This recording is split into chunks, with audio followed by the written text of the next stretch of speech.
Viewer discretion advised. This episode contains strong language, disturbing themes, and discussions of demonic entities, possession, and paranormal phenomena that may be frightening to some viewers. This content is intended for entertainment purposes only. Any true crime or documented events discussed are publicly available information. Good evening, sinners and seekers of the unknown, and welcome back to Harlots of Spooktalk. Tonight, we are stepping beyond the veil into a house that many believe should have never existed. A place where darkness didn't just visit, it moved in. We're talking about the demon house, not just the whispers, not just the headlines, but the real case that shook a community to its core, the chilling documentary that captured it, and the movies that tried to bring that to life. But the question remains, did they even scratch the surface? Because what happened inside that house wasn't fiction. It wasn't imagination. It was something ancient, something watching, something waiting. People claimed to see shadows crawl along the walls, children speaking in voices that were not their own, and a presence so heavy it felt like it was pressing the air out of your lungs. And tonight, we're diving into all of it. The real story, the evidence, and yes, the recordings, including EVPs, or electronic voice phenomenon. These are unexplained voices captured on audio devices, voices that weren't heard at the time of recording, but appear later when played back. Some believe they're messages from spirits, others say something far more sinister is trying to be heard. So turn down the lights, lock your doors, and maybe, just maybe, don't listen with headphones, because once you hear it, you can't unhear it.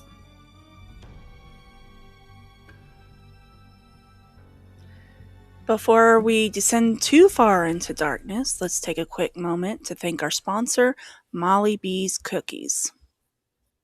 Whether you're bringing spooky content or recovering for a paranormal deep dive, nothing comforts the soul like fresh, homemade cookie. Rich, delicious, and made with love, because let's be honest, after tonight's episode, you might need something to remind you that not everything in this world is terrifying. Treat yourself. You've been warned. Oh, we are your hosts, Tiffany And Carly. And LD Patty Loma. And this is... and Harlots of Spooktalk. Welcome to the Demon House. I was trying to whisper.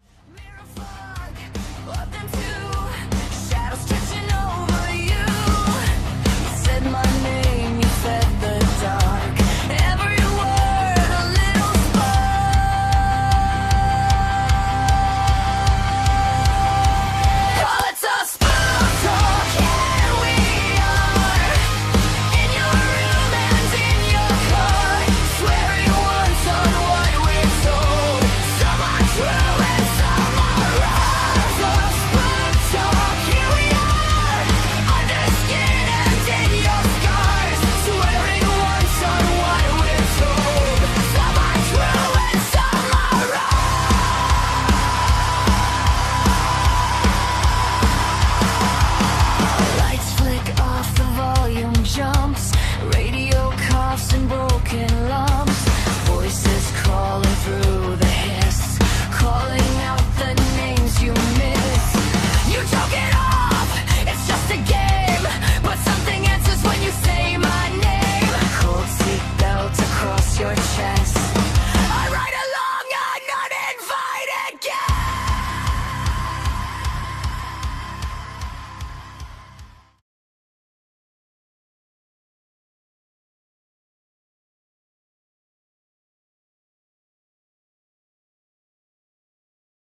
So in 2011 in Gary, it's a small, unassuming house on Carolina Street became the center of one of the most disturbing, haunting cases in modern history.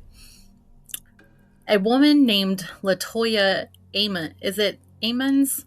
Don't come for me, moved into the home with her 3 children and her mother at first. Things felt off, heavy, like the house itself didn't want them there. Then it started. Footsteps when no one was walking, doors creaking open on their own, dark figures seen moving in the corners of the rooms. But that was just the beginning. Latoya claimed her children became acting different. Her 12-year-old daughter would reportedly levitate above her bed, her body rising unnaturally while her family watched in horror. Her youngest son growling, speaking voices that didn't sound like a child. And then came the flies. In the dead of the winter, when freezing temperatures should have killed everything and anything living, swarms of black flies gathered inside the house, covering windows, buzzing through the rooms. No explanations. Desperate, the family turned to churches. Multiple exorcisms were reportedly performed, and what truly shook people was when authorities got involved. A case manager from the Department of Child Services visited the home and documented bizarre behavior according to reports. During a hospital evaluation, one of the boys allegedly walked backward up a wall in front of witnesses. Oh my Lanta. That's creepy. Not just family, not just believers, medical staff, caseworkers, even a police officer from the Gary Police Department filed reports of strange occurrences, unexplained voices, malfunctioning equipment, and a feel of being watched. Eventually, the family fled, but the story didn't end there. Years later, paranormal investigator and filmmaker Zach Bagans purchased a home to document what happened. When he captured, became the documentary Demon House. During filming, Bagans and his crew claimed to experience intense phenomena, shadow figures, physical illness, and growing sense of dread that seemed to follow them, even after leaving the property. The house itself, it was demolished in 2016, torn down, erased. But here's the part that lingers. Why destroy a house if it's just a story? Why do so many people, officers, social workers, nurses, have their names attached to reports they never took back? And why do some of them still refuse to talk about it? That's nuts. Yes. I want to talk about it. I'm gonna tell everybody. And these, Well, I'd be like, LD, hey, look. and a lot of these Her people were like nurses, police officers, CPS workers. They all seen it and reported it. One a CPS worker even quit over this case. God, it's crazy. LD's mom's house was haunted. just by a little boy. He was creepy. Yours was more creepy than my ghost. What did you name his name? George? Bob? I don't even remember. Steve. Oh, I think it was Bob. George. I think it was George. He lived in my closet. He didn't live in your closet. He just stood over your bed. And it's funny, the same bed that she has now.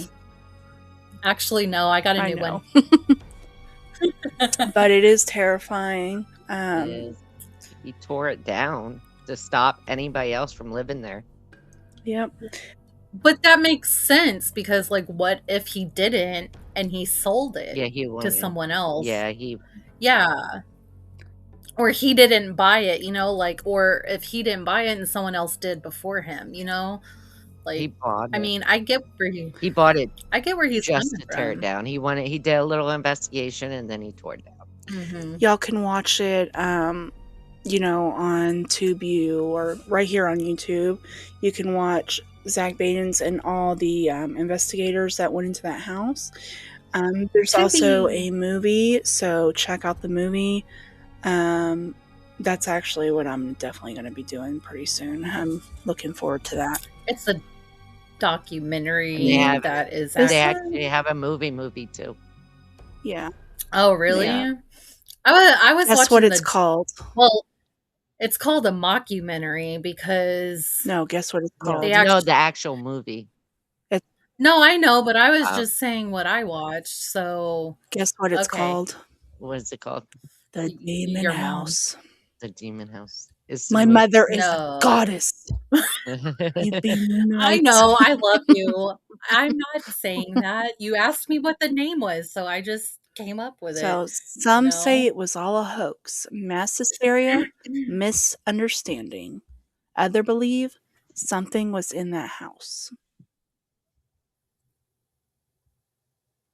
Something that didn't want to be seen, but didn't want them to leave either.